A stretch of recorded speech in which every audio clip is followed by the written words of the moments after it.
Suits, good to see you again. Good to see you, man. Yeah. Before we get started, I don't want you to trigger some of the members of the staff of the Sports Cage, seeing the double C's, Curtis and Colson, because when you were in Europe, you told a beautiful story about how good the coffee was in Italy. And it was a beautiful cup. Some of the best you've ever had. Well, over the weekend here at the Century Studios, Harvard Media Regina, our fancy coffee machine disappeared, and it's been replaced with a good old school glass pot coffee. From some of the best coffee we've ever had to now tap water and meh.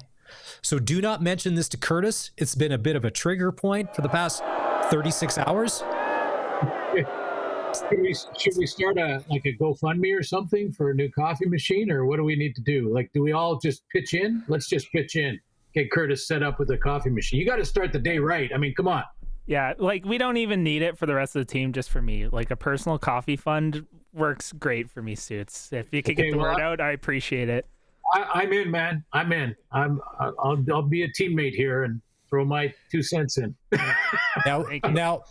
Now, Glenn, when you said start the day right, let's just do a little investigative journalism here, because I bet you when you start your day and when I start my day are a lot different times than when Curtis starts his day, which I'm assuming is around 8, 8:30, 9, maybe 9:30 some days, probably sleeps till noon on weekends. So by that point. Maz, I am jealous of that, by the way. You remember those days? You remember when we could, like, just on a Sunday sleep until noon, watch a little golf? By the way, that was pretty cool. Incredible. Yeah, to watch the Masters. I didn't see a lot of it, but I did saw the end and Rory, and we can get into that. But yeah, just being able to, sleep in and watch a little golf in the afternoon and just kind of recoup. Yeah, like I'm up at 6:37 every single morning. I don't know. The alarm clock hits.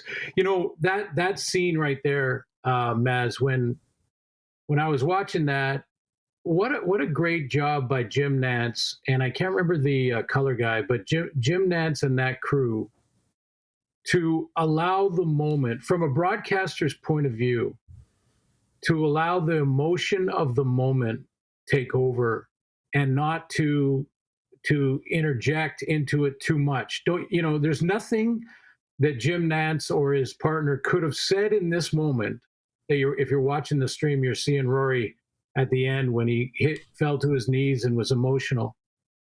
There's nothing you can add that'll make that better as a broadcaster, I don't think. I agree. They let that play out beautifully, and words don't add to it. It was all pictures because of the emotion coming through. Right. So this is my point. When it was announced that Stuart Johnston, who is, I believe, one of your old boss from TSN, was announced as the 15th commissioner of the CFL, we were all kind of talking, well, what would, if everybody had a list of what they thought commish should do, to me, I said, you're coming from TV. That's for you probably the lowest hanging fruit, because there's these 9 teams. They're all these different ecosystems. They're all incredibly unique to manage. They're going to be all that. But the TV part, maybe your comfort zone. And I had said I would love if they shot every regular season game like they do the playoffs, with the spider cameras and the extra cameras and all of that and the attention to detail, because you have such a good product of postseason.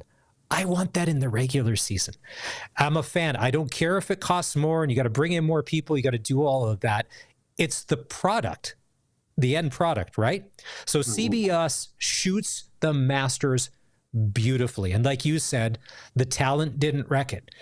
But what if CBS was like, all right, we've been doing it for 70 years. We can cut back. We could, and not make the product the number one focus and the goal. So, Suits, because you've been part of those games where a regular season setup is one thing, but a playoff setup is the other. All right. And you can see the finished product. Where do you fall on this? To you, what looks better from a fan's point of view? Well, first of all, that spider cam or that hanging camera with the cables, that is to get behind the curtain a little bit. That is a coordination project with the teams, the league, and us, and a separate company that does that. It's a company that goes whatever games that we mark down as going to be spider cam games. Those are games that I hope I'm calling it the right thing, or else I'm not doing justice to the company, and they'll give me a call. But anyway, you know which camera I mean. It's the camera that for young people makes the game look a little bit like a video game, and Yep. you can get right in behind the huddle, and that look is kind of like you've got the joystick and you're playing a video game. So that's why it's so important, I think, for the younger demographic. And believe me, internally, we're trying to get to a point that can be on every game. Now, those cables have to be installed. Some stadiums have them, some stadiums don't. They have to be installed. That's a whole day of prep. If you have another game going on, like an amateur game at Mosaic or whatever it might be, you can't do that cable work for the most part, or you have to work around it, and it's a logistical issue there. So there's a lot of moving parts with that. But internally, Maz, with TV, honestly, if from a budget perspective, we could do what we do in the playoffs and Grey Cup, we do it every game, at least starting with Friday nights. And I have heard, and here's a little, I don't know if it's breaking news or anything, but there will be again an emphasis on Friday nights. So what that means with new cameras or an additional cameras, super slow-mos in the corners are important, because that's the shot with the ball rotation as the receiver's looking up to it. That's that great super slow-mo shot. If it's a big hit over the middle, you see the player kind of recoil on it. That's showing the contact in the game. So internally, we want that. We're working towards that. We'd love to do it every game. It just gets to a cost level that it just becomes an issue. And I'm not even sure what the numbers really work out to be, but I do know that, in order to do what we do at the Grey Cup, which is comparable to Super Bowls as far as how many cameras are used. The other sort of, if you're looking at the NFL and you're comparing it to our broadcasts, the other issue that we have that we can't avoid is the field's wider. And most stadiums in Canada have a track outside of the field. So by the time our cameras that are placed up in the stands that go side to side, by the time those cameras are mounted, we're another 50 yards away from the sideline.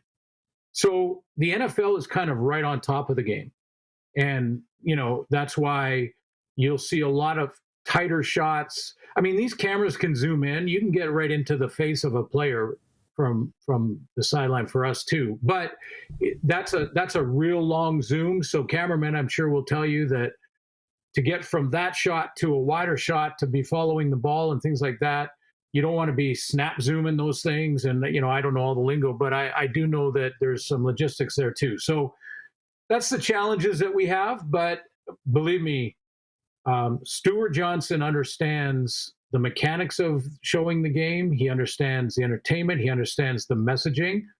Oh, there it is. Where's the bell? He understands the messaging. Oh, we've kind of put him on a sound effects restriction lately, because it drives me crazy and throws me off. Okay, so no, not boo. We're trying to do a show here. You can play sound effects when we're off the air in like an hour. So all of those things, you're right. That is his comfort zone. Stuart Johnston has great background in that. I'm sure he's already starting to work on the path towards the new television deal and putting that together and numbers and how they're going to do it and where streaming fits into all of that. Will there be competition there? all of those things he sees now from the other side, and will be, excellent there. And I bet you it's one of the main reasons. I haven't talked to an owner yet, but I bet you one of the main reasons he was hired was because of his expertise in television. I don't doubt that. I do like, because the stadiums are newer, the camera pit in Saskatchewan and Winnipeg is nice and close, obviously, because it's designed that way. And I love watching games shot from Mosaic and from Princess Auto Stadium, because you are up close and it's not that super zoom where you were in. But it seems like Hamilton, newer building, it seems like you're 2 million miles away when you're watching that game, because that main camera is set so far back, which is crazy. But yeah, I had equated it, Glenn, the regular season and then what we see for playoffs and Grey Cup.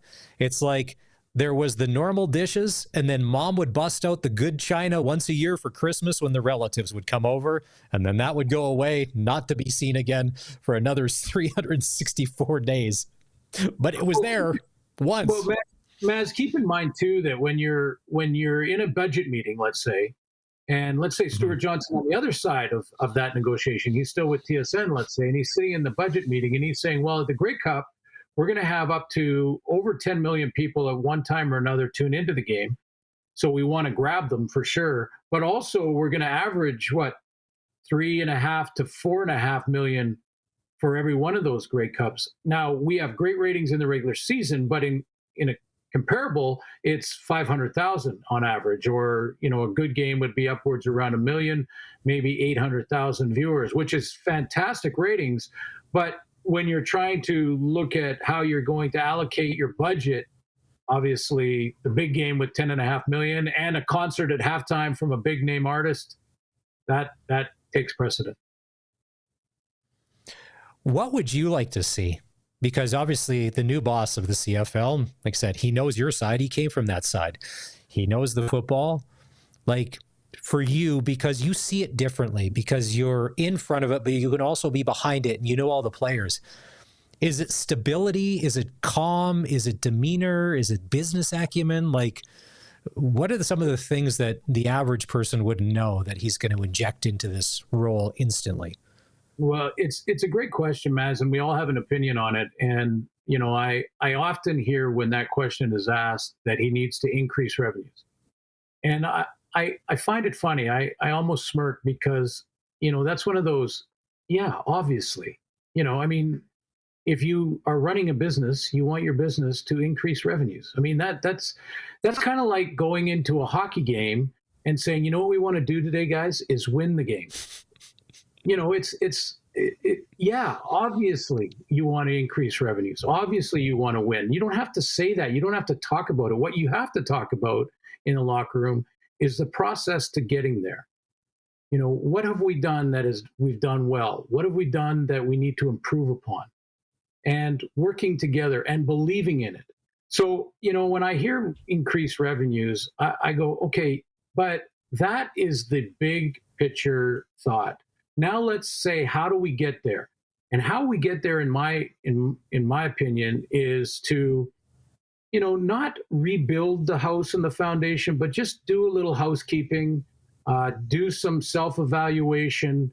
Stuart knows from an entertainment value what's been, some of the holes that maybe that from the other side he can fill now, and he can say the communication, for Stuart is going to be knowing what you don't know and hiring accordingly. So bringing in people that have a heavy football background, like is an actual, player or coach or someone who really knows the nuance of the game. And then that is another team member that he can lean on when it comes to rules committee and other, football related aspects of the business. I think Amar Doman has sort of set a template in Vancouver of growing the game of football from amateur level. And the word grassroots gets thrown around too much. This is growing the game, not just in your own province, but internationally, and on the world stage. The Olympics are going to host flag football soon, and when that happens, the sport's going to even grow quicker. So be ready for all of that, and be ready to take advantage of it.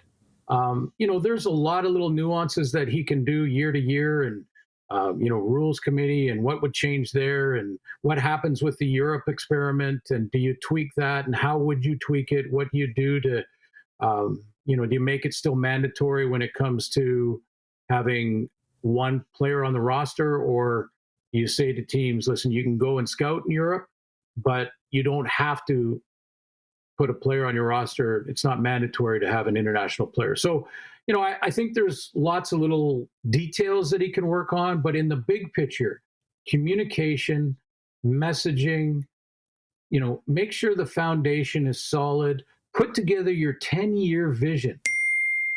Not just what are we going to do in the next 2 years to increase revenues. That's just a blanket statement. What are we going to do in the next 60 minutes to win the hockey game?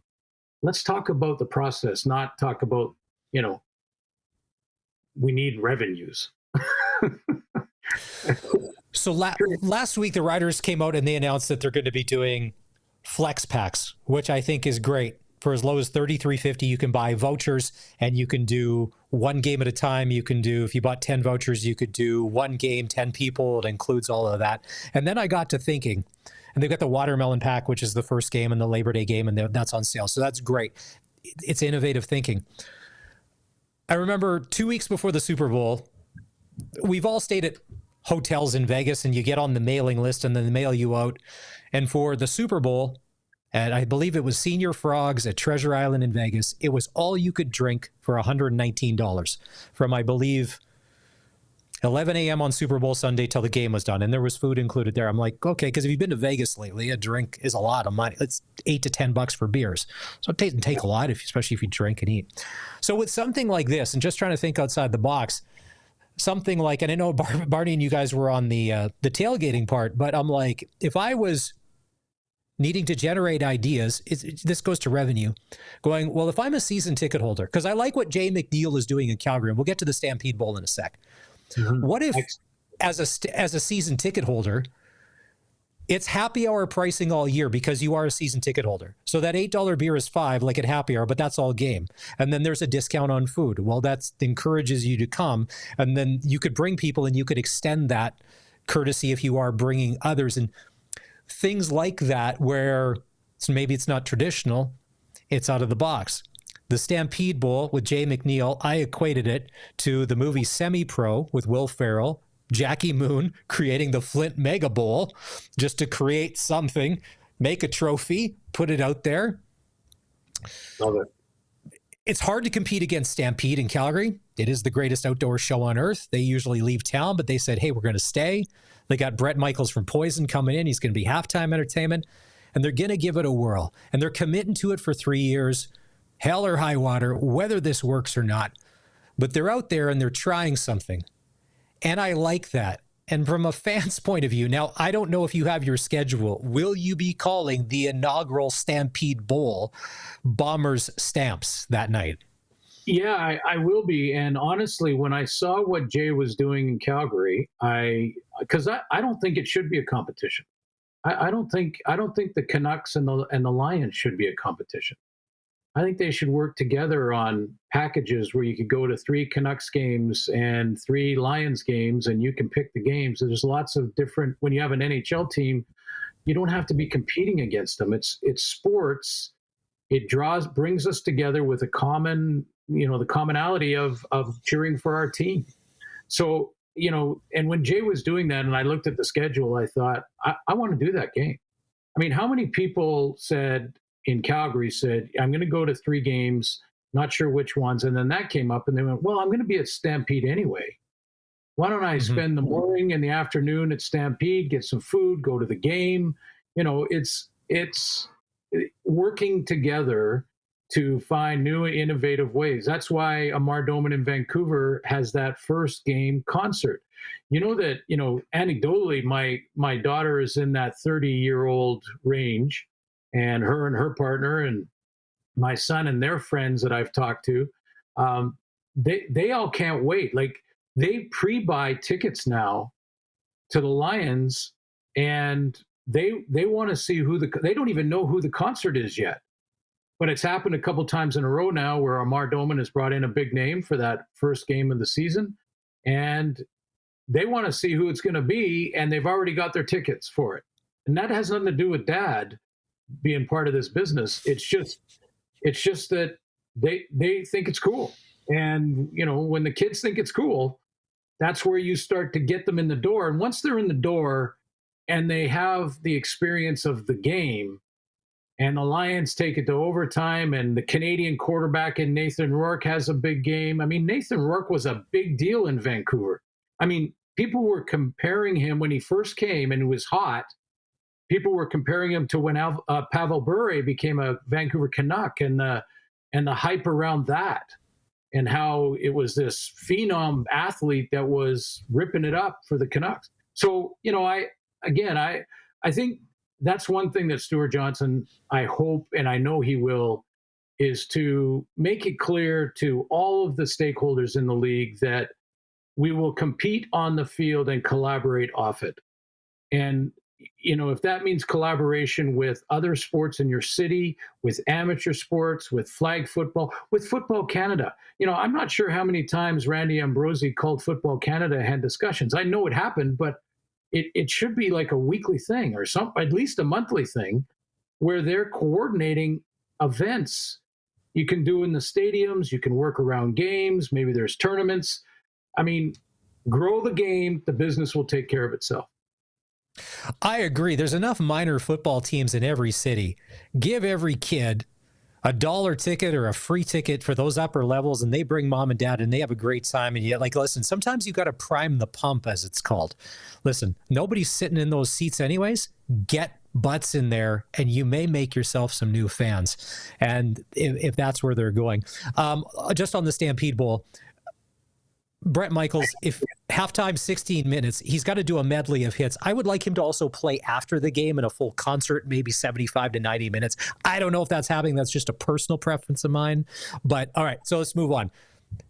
It's April 15th. 1 month from today, we'll be 4 days in to training camp 2025. And as you know this, Suits, a lot can happen in training camp. Guys are going to come in. Some guys aren't going to come in. There's always the passport border thing. There's going to be players that have been hurt. There's going to be players that are emerging, players that are going to be falling off. The Saskatchewan Roughriders, by all accounts, from a lot of smart football people across Canada, they're praising what Jeremy O'Day has done, and they've filled the holes if there is needs, and a lot of people are picking the Riders to do incredibly well. Is there a cautionary tale about reading your press clippings 4 days into training camp? Well, everybody says we're going to be good. It's just automatically going to happen. This can be a slippery slope, can it? Yeah, it can be if you let it. I mean, if you're excited when you're ranked number 1 2 days into training camp because of your roster, that basically is a reflection on the offseason and what Jeremy and coach have done to put together the athletes that they want to put together. They've improved the O-line. Their secondary has a nice mix of Canadians in there that are top-notch guys.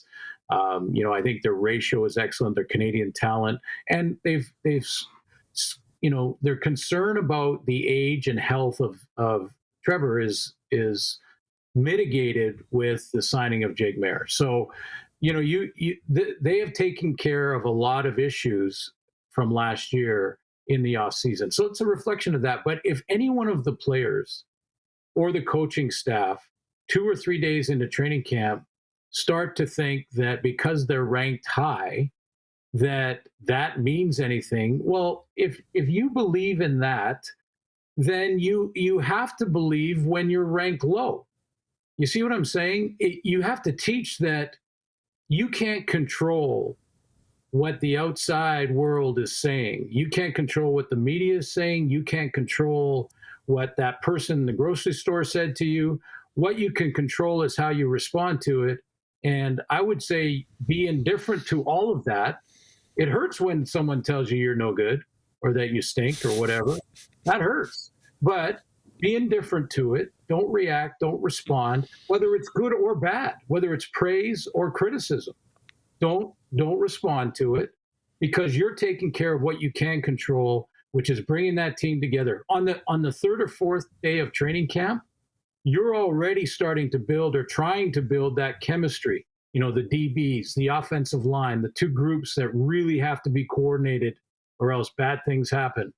You know, by day 4 of training camp, you're already working on that chemistry. And that's this thing, that part is what'll take you over the top. All the teams will have good athletes, and all the teams will come into training camp feeling pretty good about what they got.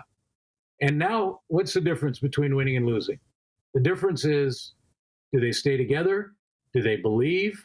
Are they all pulling the rope? Are they playing? Are they playing for each other? Because if they're playing for money, or they're playing depending on the criticism or praise, that will blow up on them at some point.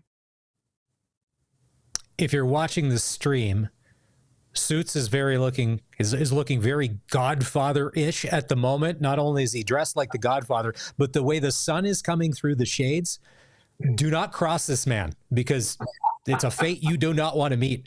When you see this later, Suits, if you can see it, be like, all right, I think you're scaring the double C's in the background here. We had Farhan Lalji on last week, and he said if Trevor Harris can play 17, if he can stay healthy and play at least 17 games, he'll be the MOP of the league.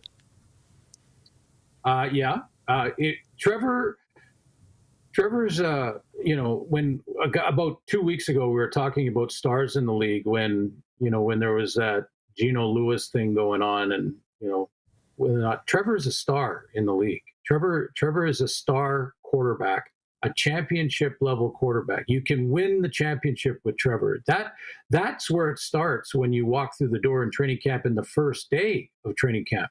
I guarantee you that almost every player that walks in that door looks at the quarterback section. They look at where the locker rooms for the quarterbacks are. And if they believe that those guys can get them there, that's where it starts. That's where that foundation is built from the beginning. Can the quarterbacks, can they get you there? You know, I don't like to do this, but I'll reach back to 1989 again. We believed that Ken Austin and Tom Burgess could get us there. We believed all season long. So whether we won a game or lost or had a bad game or a good one, we knew they could get us there. So that, you know, Trevor's a star player. Trevor has seen it all. He's a leader. He takes care of himself. They've got a great backup with experience. Jake threw for almost 4,000 yards last year.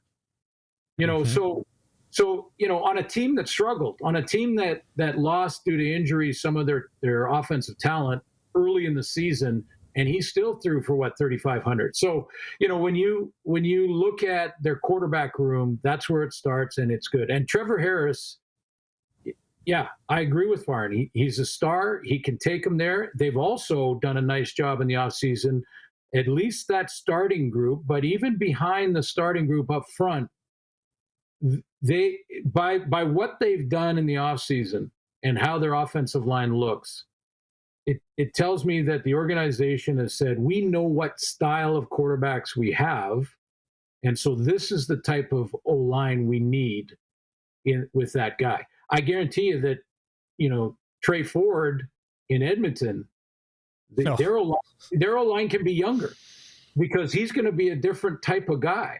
So they could sort of say, run.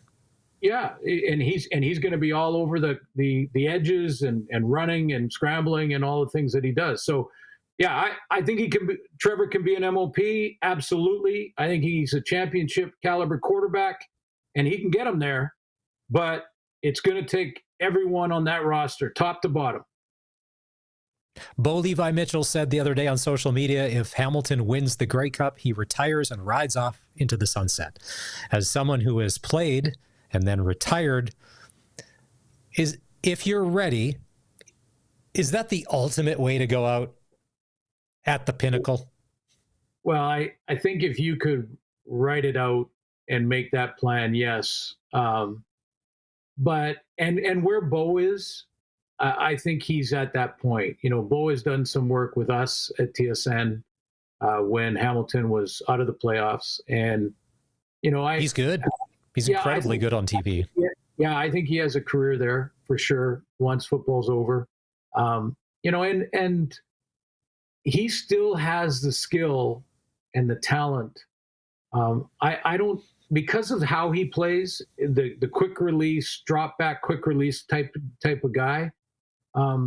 It kind of like Trevor in some ways.